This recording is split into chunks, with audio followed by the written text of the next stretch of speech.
So let's have a look at question 1 in this video.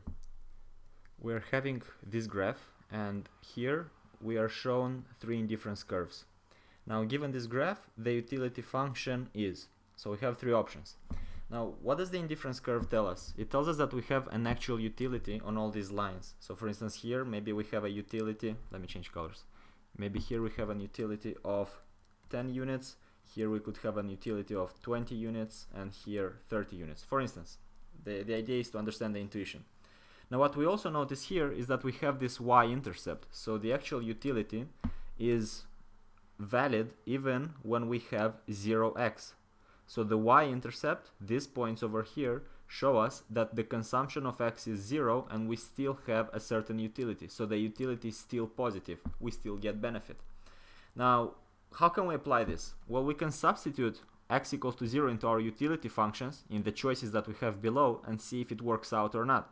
So for instance, in the first one, if we would find the utility equals to x times y, that would be x equals to 0 times y, and that would be an utility equals to 0. But we said that we have an actual utility, so that could not be the case. This doesn't work out.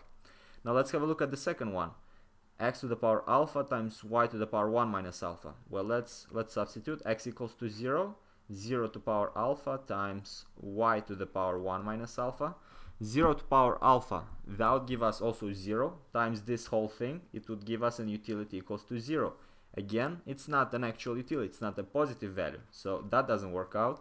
And let's have a look at the third utility function. So over here we have x plus square root of y, so the utility would equal to 0 instead of x. We're substituting, plus square root of y, that would be equal to square root of y.